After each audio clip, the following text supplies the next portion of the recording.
Ένα από τα καλά της δουλειάς είναι και τα ταξίδια. Και τι κάνουμε στα ταξίδια? Πάμε να δούμε μπάλα.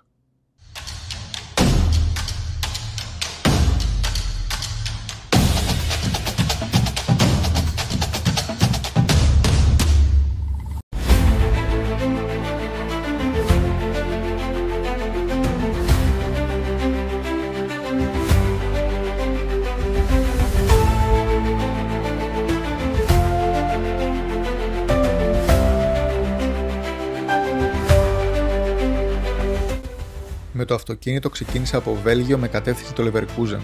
Ενδιάμεσος σταθμός, αφού πέρασα και την Ολλανδία, ήταν το Düsseldorf, όπου ήταν και το ξενοδοχείο. Η οδήγηση σε αυτά τα μέρη είναι πραγματικά τέλεια και δεν υπάρχουν σύνορα όπως τα ξέρουμε εμείς. Δεν καταλαβαίνεις πότε αλλάζεις χώρα, καθώς δεν υπάρχει κανένας έλεγχος. Έχω φτάσει ξενοδοχείο Düsseldorf, ένα γρήγορο room tour για τα κορίτσια της Ελιδάς. Ένα απλό μικρό δωματιάκι για ένα βράδυ, κοριτσιά. Και φυσικά τουαλέτα. Και ντύνομαι και πάμε Leverkusen. Πάρκινγκ κοντά στο γήπεδο, πάμε τα αμάξι. Γιατί μου είπε η κοπελιά της ρεσεψιόν ότι τα τρένα τους δεν είναι και πολύ εμπιστοσύνης. Οπότε πάμε με αυτοκίνητο και ο Θεός βοηθός. Η οδήγηση ήταν περίπου στα 45 λεπτά με κίνηση, ενώ στην επιστροφή δεν έκανα πάνω από μισή ώρα.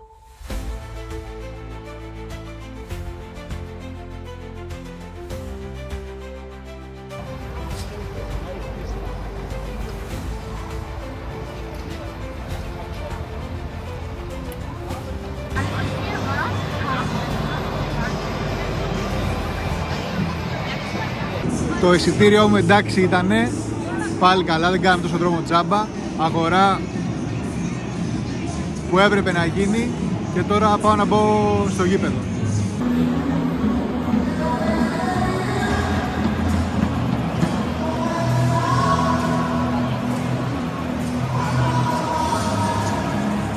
Το Bayer Arena είναι ένα από τα τελευταία γήπεδα στη Γερμανία που βρίσκονται εντός πόλης και χωράει περίπου 30.000 κόσμο.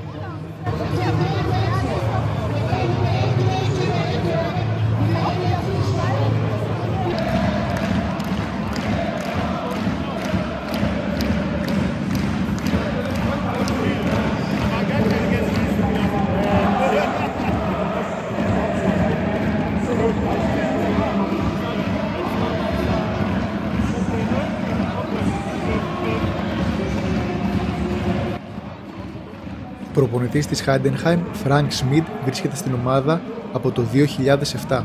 Εάν εξαντλήσει το συμβόλαιό του, που λήγει το 2027, θα είναι λογικά ο μακροβιότερος προπονητής της Bundesliga με 20 χρόνια στη Heidenheim.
γκολ στο πρώτο ημίχρονο ξεκίνησαν από νωρίς, με τη Heidenheim που και μαχαίρι να τις δίνανε νερό δεν θα έκοβε.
Στο ημίχρονο του αγώνα, δύο θεατές κατέβηκαν από τις κερκίδες για να βαρέσουν από 2 σούτ ο καθένας, όπου παρόλο που τα χάσανε, κερδίσανε από μία φανέλα.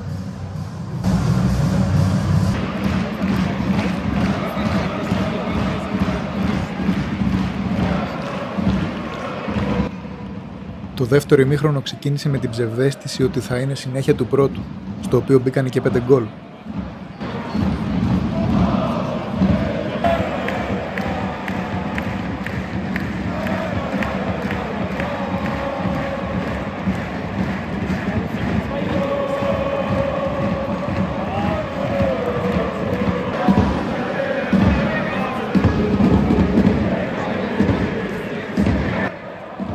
Τα Ρίφα όμως σταμάτησε στα 6 και έτσι είδαμε μόνο ένα γκολ από τη δική μας πλευρά.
Και ακολουθεί το νέο αγαπημένο μου γερμανικό σύνθημα.